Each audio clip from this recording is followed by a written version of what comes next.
You've probably heard the comforting fantasy that when the world collapses, you'll just figure it out.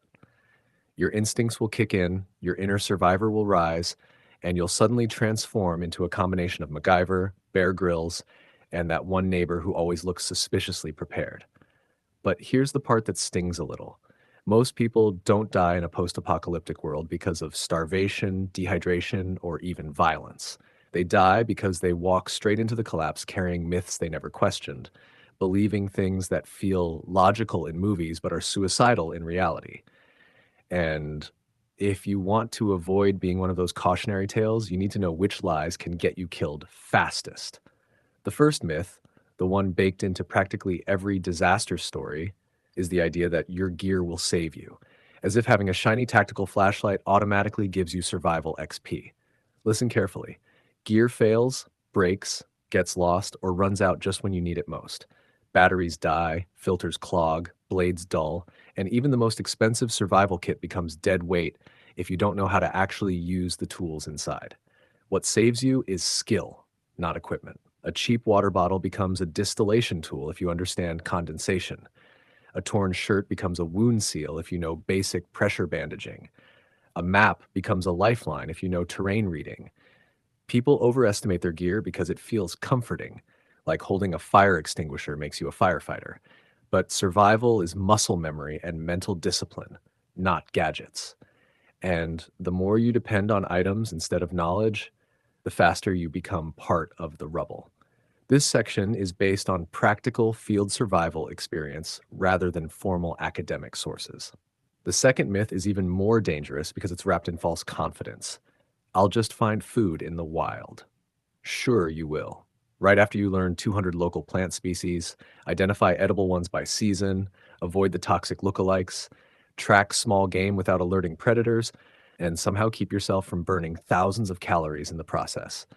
Wild food isn't just scarce, it's a losing energy equation for most people who haven't trained. Foraging works only when you understand ecosystems. Hunting works only when you know animal paths and conserve energy. And fishing works only when you know water temperature patterns and migration behavior. Movies show someone grabbing a handful of berries and surviving a winter. Biology disagrees. Humans need dense calories, reliable calories, and safe calories. Post-collapse, your best shot is stored food, ration discipline, and creating controlled microenvironments, like simple grow buckets or protein sources like insects that require minimal energy.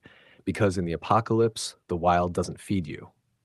It tests you, and it wins most of the time. Then there's everyone's favorite action movie myth. I'll defend my home. It sounds noble, heroic, masculine, dramatic. Pick whichever flavor you want. But defending a fixed location during societal collapse is like announcing your coordinates on a loudspeaker. Homes become magnets for looters, for the desperate, for anyone stronger than you. The problem isn't courage, it's physics and probability. A single entry point is manageable. Two are risky. Four walls, multiple windows, blind corners, and a roof. That's a nightmare. Even trained teams struggle to hold buildings without reinforcements, cameras, or communications. If your defense strategy is, I'll just stand here and protect everything I own, you've already lost. Mobility beats fortification. Stealth beats confrontation. A quiet, low-profile location beats a well-stocked house that shines like a beacon. If you ever have to defend your home, the real goal is buying time to leave, not planting your flag and declaring, not today. Staying alive is the victory, not staying put. This section is based on practical field survival experience rather than formal academic sources. Now let's talk about a myth that might feel comforting. People will work together. And look, cooperation happens. Humans are social creatures, but under extreme scarcity, stress fractures even stable societies. People revert to tribal behavior, protecting family first, then close allies, and then, if resources allow, maybe strangers. Trust becomes a currency more valuable than food and infinitely harder to earn. Collapse psychology shows that most dangerous individuals aren't criminals. They're ordinary people pushed beyond their coping ability. Their moral compass snaps under the weight of hunger, fear, and threat. You cannot assume the kindness you give will be returned. Cooperation can work beautifully, but only when boundaries, roles, and contributions are clear. Trust too quickly, and you risk relying on someone who fails when pressure spikes. Trust too slowly, and you isolate yourself into danger by attrition. The real skill is reading people. Posture, tone, intentions, stress levels. The apocalypse isn't full of villains, it's full of unpredictable humans. And that is far scarier. And then we hit the last myth, the most seductive one of all. I'll stay calm. No, you won't. Not without training. Panic is your brain's primitive alarm system, life built to scream louder than reason. Heart rate spikes, fine motor control collapses, tunnel vision tightens, and your thinking narrows to instinct. The myth isn't that fear disappears. It won't. The myth is believing you'll magically manage it. What actually keeps you alive is pre-training your mind to interpret chaos as something navigable rather than fatal.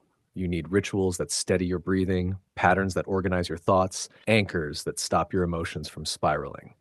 When soldiers talk about staying calm, they don't mean they aren't scared. They mean they've rehearsed their response to fear so thoroughly that their mind has no room for panic. You don't rise to the level of your hopes, you fall to the level of your preparation.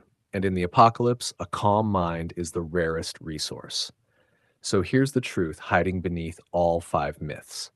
People imagine they'll survive the end of the world by becoming someone new. But real survival is becoming someone trained, someone mentally grounded, someone who knows their limits, their environment, and their human weaknesses. The apocalypse doesn't reward bravery or toughness. It rewards awareness and adaptability. You don't need to be a hero. You need to be prepared.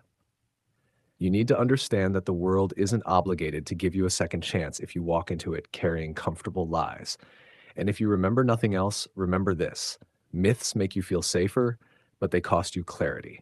And clarity, raw, unfiltered, sometimes uncomfortable clarity, is what keeps you alive when everything else falls apart. If you really want to understand how people survive collapse, you have to look past gear lists, past Instagram preppers posing with matching tactical backpacks, and dive into the one element people avoid discussing because it's uncomfortable. The mindset gap between what people think they'll do and what they actually do when the world tilts sideways. That gap is where most of the danger lives. The apocalypse doesn't break people instantly. It exposes the cracks already there. Think about the myth of heroism.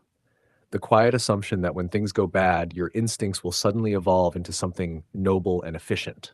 But instincts are ancient. They aren't designed for supply chain failure or long-term scarcity or the sound of distant chaos at midnight. They're designed for sprinting, hiding, freezing, or lashing out. Survival isn't about instincts, it's about override. You override fear with structure, override panic with practiced decisions, override impulsive emotional reactions with a system of behavior that doesn't collapse when you do. And here's the irony nobody wants to admit. Most people are undone not by danger, but by the emotional gravity of uncertainty. The unknown pulls harder than hunger. And this is where another quiet myth sits in the back of people's minds, that collapse will feel like a movie scene, sudden, dramatic, explosive.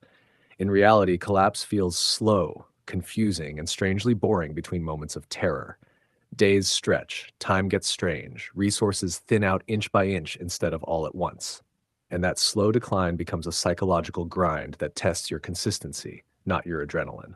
This is why the calm, the disciplined, and the adaptable survive longer than the loud and the aggressive. Aggression burns energy. Discipline preserves it. If you've ever wondered why real survivalists obsess over routines, that's why. Routines anchor your brain when the world provides no structure. Waking up before daylight, checking your surroundings, rationing food meticulously, maintaining tools, reinforcing boundaries, those habits create a rhythm your instincts can follow. Without rhythm, your thoughts scatter, and scattered thoughts in chaos are as dangerous as dehydration. This section is based on practical field survival experience rather than formal academic sources. Another trap people fall into, a myth disguised as courage, is believing that being alone is safer. But solitude is a double-edged blade. Yes, fewer people means fewer conflicts and fewer mouths to feed, but it also means fewer eyes, fewer hands, fewer brains. Humans are cooperative creatures, and collapse doesn't change that. It magnifies it. The trick is not choosing solitude or groups, but choosing the right boundaries, the right alliances, the right distances. You don't need a tribe of 20. You need 2 or 3 people with complementary skills and stable temperaments. People who don't unravel when the night grows too quiet. People who don't lose themselves in fear. And the final layer, one most myths never touch, is identity. People think they'll become someone different during collapse. Tougher, more ruthless, more decisive. But survival doesn't erase who you are, it sharpens it. If you're careless now, you'll be reckless then. If you avoid responsibility now, you'll attempt shortcuts then. If you crumble under pressure now, you'll fracture faster in scarcity. Collapse doesn't build character, it reveals it. And that's why preparation isn't about hoarding resources. It's about shaping yourself into someone who doesn't fall apart when the myths do. When people ask what keeps someone alive after the world ends, the answer isn't strength, weapons, or luck. It's the ability to question assumptions before reality punishes them. It's the humility to say, maybe what I believe isn't enough. Myths feel comforting because they remove responsibility, but survival demands responsibility, even when the world no longer enforces it. The fewer myths you carry, the lighter you move. The lighter you move, the longer you last. So if the apocalypse ever comes, whether fast or slow, loud or quiet, don't cling to the stories you once believed. Build new ones, rooted in awareness, skill, and clarity. You don't get to choose the world you face, but you get to choose the mind you bring into it. And in the end, that's the one thing collapse can't take from you unless you let it.